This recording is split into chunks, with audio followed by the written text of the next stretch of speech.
कुरुक्षेत्र में हुए लाठीचार्ज में आम आदमी पार्टी के 41 कार्यकर्ता हुए घायल। एलएनजेपी में भर्ती घायलों का हाल जानने पहुंचे पूर्व मंत्री अशोक अरोड़ा। कुरुक्षेत्र में मुख्यमंत्री के आवास के बाहर प्रदर्शन कर रहे आम आदमी पार्टी के कार्यकर्ताओं पर आज पुलिस प्रशासन के द्वारा वाटर कैनन व लाठीचार्ज का प्रयोग किया गया, जिसमें आम आदमी पार्टी के सीनियर वाइस प्रेसिडेंट अनुराग डांडा और इंडिया गठबंधन के लोकसभा उम्मीदवार डॉक्टर सुशील गुप्ता सहित कई दर्जनों कार्यकर्ता घायल हुए हैं, जिनको कुरुक्षेत्र के एलएनजेपी हॉस्पिटल में भर्ती करवाया गया।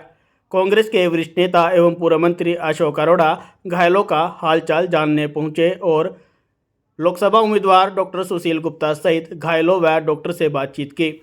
वहीं इस लाठीचार्ज में आम आदमी पार्टी के 41 कार्यकर्ता घायल हुए हैं। क्या हालत है आपकी?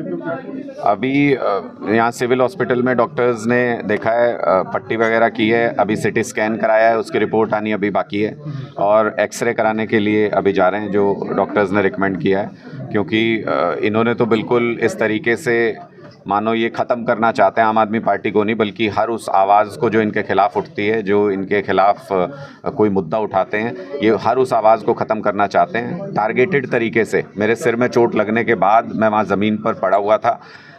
मुझे तो मुश्किल से आप ये सोचिए कि कार्यकर्ताओं ने चारों तरफ से घेरा बना के बचाया है।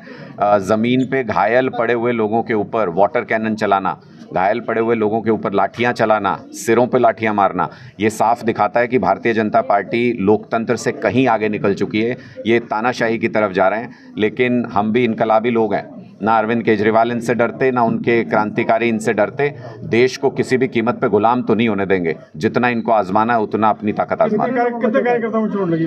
मुझे पता लगा है कि 54 कार्यकर्ता हैं जिनको गंभीर चोटें लगी हैं और जिनका ट्रीटमेंट अलग अलग जगह पे चल रहा है। कई साथी ऐसे हैं जिनको, एक हम राजकौर हैं हमारी बहन, उनको इंटरनल ब्लीडिंग भी हुई है, और एक धर्मपाल लाठ जी हैं, उनका तो सिर बहुत ज़्यादा स्टिचेस उनको आए हैं, बहुत ज़्यादा फट गया है। फ्रैक्चर्स तो बहुत लोगों को फ्रैक्चर्स हुए हैं। नहीं, निश्चित तौर पे चिन्हित होने चाहिए ऐसे पुलिसकर्मी जिन्होंने इस तरीके का बर्बर लाठीचार्ज किया। उनकी ड्यूटी लोकतांत्रिक तरीके से किसी प्रदर्शन को रोकने की होती है, और मुझे लगता है कि कुछ पुलिस अफसर तो ये मान बैठे हैं कि सदा के लिए भारतीय जनता पार्टी की सरकार रहने वाली है। वो सारे विजुअल्स कैप्चर हैं, जो पुलिसकर्मी, जो पुलिस अधिकारी इसमें शामिल थे, वो सारे विजुअल्स कैप्चर हैं। वक्त बदलेगा, मैं इन सारे साथियों को बताना चाहता हूँ, ये लोकतंत्र है, वक्त बदलेगा। वो दिन भी आएगा जिस दिन हाथ जोड़ के खड़े होंगे, ये गिड़गिड़ाएंगे कि हमको अपने अपराधों के लिए सज़ा ना दें। ऐसा वक्त भी जल्दी आएगा। क्या कुछ रणनीति रहेगी? जांच की मांग करते हैं? निश्चित तौर पे मजिस्ट्रेट जांच होनी चाहिए। किसने लाठीचार्ज का आदेश दिया, मैं ये जानना चाहता हूँ। ये इनके कौन से मैनुअल में लिखा हुआ है? हमने लगातार ये मांग की, मेरा सिर फटा हुआ था, हमने लगातार ये कहा कि एम्बुलेंस बुलाई जाए। सरकारी एम्बुलेंस बुलाने की बजाय घायल व्यक्ति के ऊपर टारगेट करके, और हम वो पिक्चर्स भी रिलीज़ करेंगे जिनमें इनके पास जो पुलिस की लाठियाँ हैं वो नहीं थी, प्लास्टिक की जो लाठियाँ होती हैं, जो गुंडे अपनी गाड़ियों में रखते हैं, मोटे मोटे लठ रखते हैं, लकड़ी की जो लाठियाँ होती हैं, वो लाठियाँ इनके हाथों में थी। हमारे पास वो तस्वीरें भी हैं, वो भी हम साझा करेंगे। और मैं तो इसकी जुडिशियल जांच होनी चाहिए कि आखिर किसके अंदर इतनी हिम्मत है। आचार संहिता लगी हुई है, अभी किसी की सरकार नहीं चल रही। अभी सारा कानून व्यवस्था जो है वो चुनाव आचार संहिता के दौरान चुनाव आयोग के अंतर्गत आती है। तो किस पॉलिटिकल व्यक्ति के इशारे पर इस तरीके से बर्बर लाठीचार्ज किया गया कार्यकर्ताओं के ऊपर, इसकी जाँच होनी चाहिए। जुडिशियल जाँच की हम मांग करते हैं। सबसे पहले तो सर आपकी तबीयत? मेरे पैर में चोट लगी है, कंधे पे मेरे चोट लगी है। परंतु पुलिस ने बहुत बर्बरतापूर्ण ये जो स्थिति की है, अरविंद केजरीवाल जी को ये रोकना चाहते हैं, परंतु उनकी सोच को कैसे रोकेंगे? उनके शरीर को तो जेल में डाल देंगे, परंतु हमारे जैसे लाखों लोग आज जो विकसित हिंदुस्तान चाहते हैं, शिक्षित हिंदुस्तान चाहते हैं, उनको ये कैसे रोकेंगे? ये डंडा चलाना, ये गोली चलाना, ये वाटर कैनन का इस्तेमाल करना, लाठी चार्ज करना, ये शोभा नहीं देता। शांतिपूर्ण प्रदर्शन करने का हक संविधान में दिया गया है, और संविधान को दूर कर किनारे करते हुए अरविंद केजरीवाल को गिरफ्तार किया, संविधान को किनारे करते हुए ये लाठीचार्ज चला रहे हैं, ये वाटर कैनन का इस्तेमाल कर रहे हैं। सैकड़ों कार्यकर्ता हमारे आज घायल हो गए, 50 से ऊपर तो सिविल हॉस्पिटल में यहीं पे आए हुए हैं, बाकी अलग अलग हॉस्पिटल में गए हुए हैं, अपना इलाज कर रहे हैं। किसी का हाथ टूट गया, किसी का पैर टूट गया। धर्मपाल लाट के सिर में सूला टाँक के आए हैं, अनुराग जी के इस पे आए हैं। पुलिस का कहना है कि उन पर भी हमला हुआ था। झूठ बोलती है पुलिस। इन्होंने सिविल ड्रेस में गुंडे साथ में रखे हुए हैं, वो लाठीचार्ज कर रहे हैं और उन्हीं से पिटवाया जा रहा है। एम्बुलेंस की भी मांग करते लेकिन एम्बुलेंस नहीं आई और वाटर कैनन दोबारा फिर चला दिया गया। देखिए, जब मैं खुद पैर की तकलीफ में, अनुराग जी के सिर पे खून बह रहा था, हमने कहा कि एम्बुलेंस बुलाएं। 1 घंटे तक हम इंतजार करते रहे, एम्बुलेंस तो नहीं बुलाई। दोबारा फिर वाटर कैनन का इस्तेमाल कर दिया, दोबारा फिर लाठीचार्ज। कुरुक्षेत्र एसपी का कहना है कि हल्का वहाँ पे जो पहली बार क्या हुआ, किस तरह घटना? सर, आज हम हमारे पार्टी सुप्रीमो श्री अरविंद केजरीवाल जी के लिए प्रोटेस्ट करने आए थे। उनको ईडी ने धक्के से जो जेल में बंद करा है, एक सच की आवाज़ को बंद करा है। और आगे जब हम यहाँ पे प्रोटेस्ट करना है, शांतमयी प्रोटेस्ट चल रहा था, तो इन्होंने वाटर कैनन करा और लाठीचार्ज करा। हमारे बहुत कार्यकर्ताओं को इन्होंने घायल करा और इनके पास महिला कर्मचारी नहीं थे। इन्होंने हमारी लेडीज़ के ऊपर भी, जेंट्स ने है जो लाठीचार्ज करा।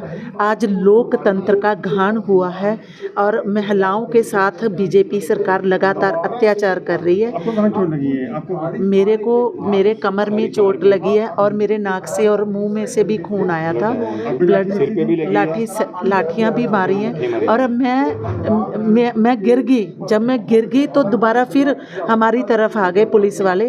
तो ब्रदर, इन्होंने सबने, मंजीतरों ने बोला कि वो ठीक नहीं है, आप क्यों लाठीचार्ज करो। फिर भी वो लाठीचार्ज करने आ रहे थे बार बार कि सच की आवाज़ को दबाने की कोशिश कर रही है।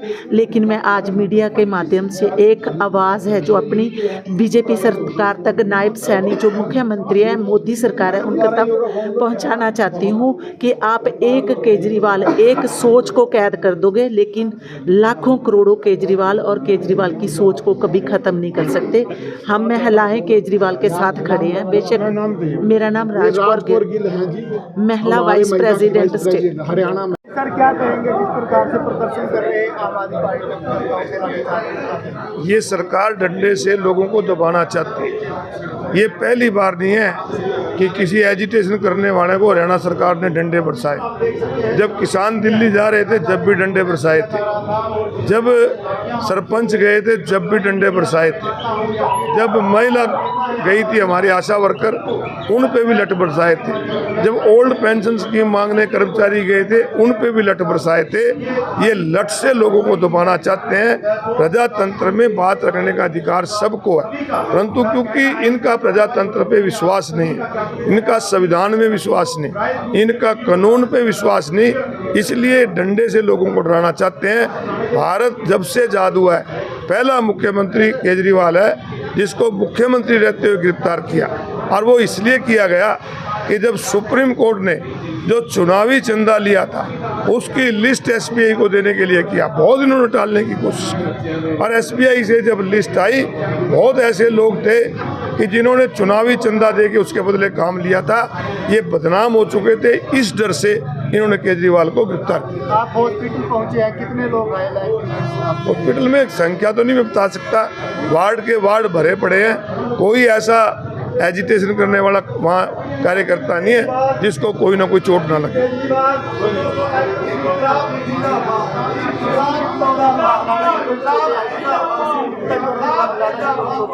चोट मैं वही कहा, कोई अनुराग डांडा के सिर पे भी चोट है, टांग पे भी चोट है, आपके सुशील गुप्ता जी को भी लठ मारे गए हैं। और जानते हुए एक ऐसा बद दिमाग का डीएसपी मैं कहूँगा, जिसको ये पता है कि ये पूर्व सांसद है, आम आदमी पार्टी का प्रदेश अध्यक्ष है, वो उसको डंडे मार रहा है। अरे कुछ तो शर्म होनी चाहिए। मैं तो मांग करता हूं कि ऐसे अधिकारियों को जिन्होंने लाठीचार्ज का ऑर्डर दिया और ऐसे कर्मचारी जिन्होंने लठ मारे, इनके खिलाफ 307 के मुकदमे दर्ज होने चाहिए।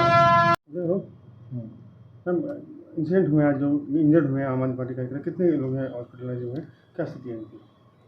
ये जो आज इंसिडेंट हुआ है उसमें हमारे पास अभी तक जो 41 केसेस 41 केस आ चुके हैं ओपीडी में, और उनमें से हमने 3 लोगों को एडमिट करा जिनको थोड़ा ज़्यादा चोटें थी, और उनमें से 1 रेफ़र किया गया है, और बाकी के जो पेशेंट हैं उनको सबको ओपीडी की ट्रीटमेंट चल रही है, और उनका जो मेडिको लीगल प्रोसीजर वो चल रहा है, और दे आर स्टेबल, और उनका इलाज किया जा रहा है। जो 3 जो क्रिटिकल कह सकते हैं उनमें हेड इंजरी है, क्या कह सकते हैं? नहीं इतने ज़्यादा क्रिटिकल ऐसे कोई वो नहीं, एडमिट 3 करें ऐसे, ठीक है, और वो भी अंडर ऑब्जर्वेशन है ऐसे, तो एज़ पर जैसे जैसे उनका स्थिति होएगी ऐसे ठीक करेंगे। जिनमें से जिसको ज़्यादा एक चोट थी आँख पे, सोनू, उसको रेफ़र कराया।